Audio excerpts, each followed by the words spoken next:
So I'd like to talk about two ideas today. First, that video games are examples of excellent learning principles, and two, that changes in technology have given us new opportunities for learning. My name is Tiffany, and I work at the Department of State. I'm a technologist there at the School of Language Studies, and we teach over 70 languages, everything from Albanian to Vietnamese. It's a great place to work, but there are some pitfalls, and one major one is that language learning often comes with unrealistic expectations. People often want to be like spies on TV who can speak and read fluently with nothing more than a glance at a page of notes. But the truth is that even after weeks of language study, you're more likely to sound like Frankenstein than James Bond. So we use technology, and many of our efforts are focused on the classroom and the physical classroom, but we're also looking at ways to expand technology to anywhere a student might be. And one way is to leverage the on-the-go access of tablets and smartphones.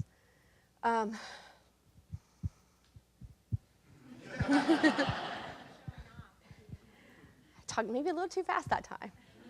Okay, so when people hear I'm building a language app, they automatically think of this. Anybody who's been in language class knows what this is. It's a grammar, a verb table. But I'm happy to say that we're doing something a little bit more exciting than grammar drills. And to do this, we are going back to the 80s.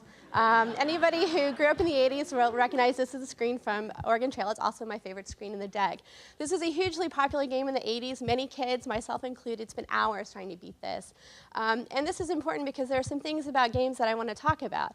And one is exploration. Games give you ample opportunity for exploration, to try, fail, and try again until you get it right. And this is as important to games today as it was back in the 80s. Another key component is challenge. Many people don't realize that video games, to be successful, must walk a fine line between being too hard and too easy. Too hard, you'll get frustrated. Too easy, you'll get bored. And either way, you're going to give up. And lastly, they also provide ample opportunity for choice, including making wrong choices. Choice is tied into the idea of video games as a participatory experience, not just a passive one. After all, if you had no choice, then there'd be no point in playing the game at all. And these all add up to engagement, which is what every video game strives for and what every teacher in every classroom strives for their own students. Because the truth is that these aren't just principles of good video games, they're also principles of good learning. So when we set out to build our app, we wanted to harness that thing that encourages you to spend hours hurling bird missiles or tending virtual crops. So we've chosen gaming as our platform to do that. And to do that, we're going to go back to the 80s again. You see a theme here? Again, I talk too fast. So this is a screen from Zork. Zork is one of the first text-adventure games, also from the 80s, and one of the most popular. And it's not much to look at, but that's okay, because what makes this type of game engaging is not the visuals, it's the story. Maybe not in this screen particularly, but it is the story. And so to recap, I'm building a language app. I've chosen a gaming as our platform because what makes a good game also makes for good learning. And we've chosen an interactive fiction text adventure because reading is a key language skill.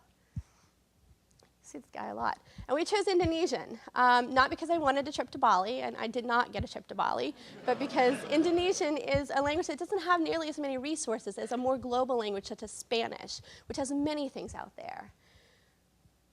And it's also a Latin-based font, which is going to be key in programming because right now the development team is me and a laptop. Though it won't stop with me at all, my experience will be a launching pad for others to go on and build other apps. Because really, it's not about me building a cool app, and it will be a cool app, but it's really about creating the tools we need at the time of need. Not that long ago, if you needed technology, you hired a group of techies to build it for you. And there's still a very important place for that. I know some of them are in the audience today.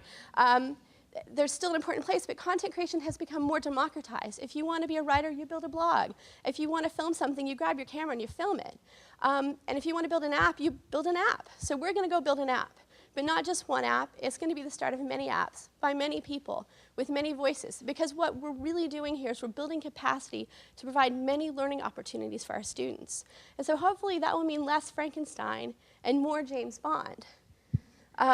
We'll give students access to engaging and relevant apps that connect to their needs as students in the field and in the classroom, both as language learning learners and as diplomatic professionals.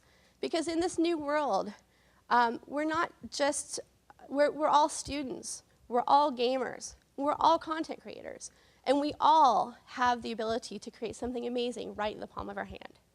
Thank you.